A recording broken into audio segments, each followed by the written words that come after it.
Je suis colombien, j'ai 40 ans, et ce que je vais vous raconter ici n'est pas une histoire, c'est une vocation.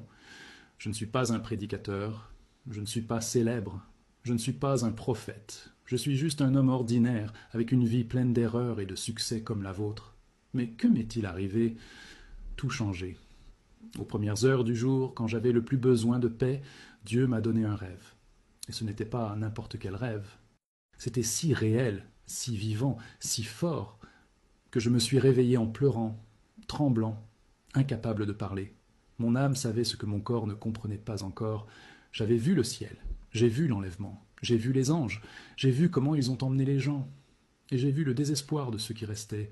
Et peu importe à quel point j'essayais de continuer ma journée comme si de rien n'était, je n'y arrivais pas. Parce que quand Dieu vous montre quelque chose comme ça, vous ne pouvez plus rester silencieux.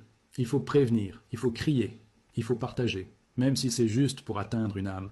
Donc si vous écoutez ce message en ce moment, c'est parce que Dieu veut te parler. Reste avec moi jusqu'à la fin. Parce que si ce rêve était un avertissement, tu as encore le temps. Je me suis réveillé, le cœur battant, comme si j'avais couru pendant des heures, mais mon corps était immobile. La pièce était sombre, mais quelque chose en moi me criait que je venais de voir la lumière la plus réelle de ma vie. Mes yeux brûlaient encore, non pas à cause du sommeil, mais de quelque chose de plus profond. Je frissonnais, et je n'avais pas froid. C'était comme si le ciel m'avait touché pendant mon sommeil. Je ne peux l'expliquer. Je sais seulement que c'était plus vrai que tout ce que j'avais jamais vécu éveillé. La première chose que j'ai entendue dans ma tête était « Tu étais là, maintenant tu dois le raconter ». La voix n'était pas humaine, et même si je ne comprenais pas comment, je savais exactement ce que c'était. C'était extatique. Et je venais de voir ce que personne ne veut croire qu'il verra si tôt. L'image la plus forte qui m'a frappé n'était pas le ciel qui s'ouvrait, c'était l'étreinte de mon frère. Il est apparu devant moi comme s'il n'était jamais parti. Et il m'a serré dans ses bras comme si je n'avais jamais commis d'erreur. Il n'y avait ni regret ni exigence, juste un sourire sincère qui m'a fait fondre de l'intérieur. J'ai dit « Frère, je suis si heureux de te voir. » Et il a répondu sans un mot, souriant simplement comme pour dire « Tout va bien maintenant. » Cette étreinte semblait avoir été réservée par Dieu juste au bon moment. Et là, à cet instant, j'ai compris qu'au ciel, personne ne porte les traumatismes de la terre. Mon frère ne se souvenait de rien de ce que le monde nous avait fait. Il savait juste que nous rentrions à la maison. Et cette maison n'était pas un lieu physique. C'était quelque chose d'éternel, quelque chose d'inexplicable. Ma mère était là aussi. En voyant ma grand-mère, partie depuis des années, elle a fondu en larmes de joie. La femme qui nous avait créés est apparue avec des ailes, jeune, légère, d'une lumière qui ne brûlait pas, mais qui guérissait rien qu'en la regardant.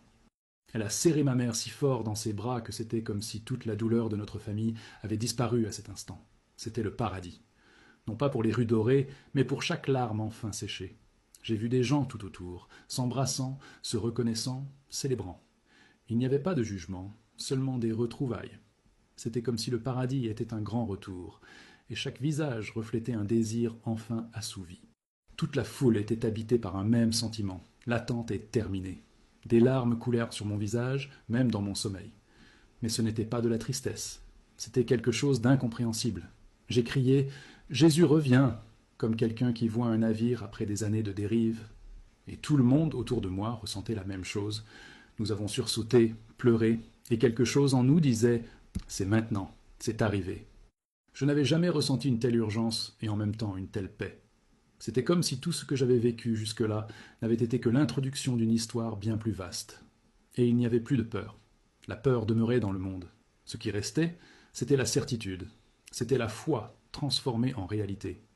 C'était tout ce que nous entendions dans les services, dans les prédications, dans les versets, mais maintenant avec un parfum, une couleur, une chair, une âme. C'était la fin de tous les doutes. Ce qui m'a vraiment brisé, c'est de voir ceux que je pensais absents. Des gens qui, à mon avis, n'étaient pas assez croyants. Pourtant, ils étaient là, dans les bras des anges, souriants. Il n'y avait pas de pancarte d'église, pas d'étiquette, juste des gens contactés. Là, tout ce que nous pensions savoir sur le mérite s'est effondré.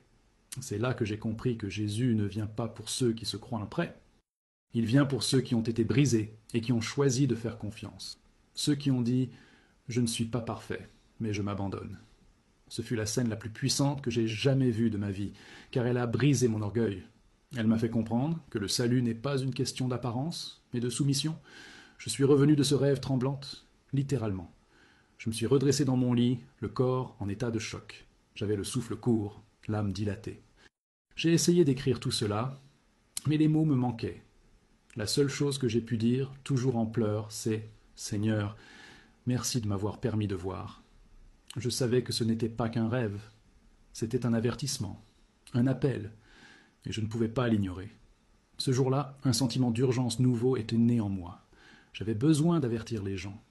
J'avais besoin de vous dire que Jésus est plus proche qu'on ne l'imagine. Car si ce n'était qu'un aperçu, alors la réalité sera insupportable pour quiconque n'est pas préparé. Ce qui m'a le plus surpris dans ce rêve, ce n'était pas la beauté du ciel, mais la façon dont les retrouvailles se déroulaient. Ce n'était pas n'importe quel bonjour. J'étais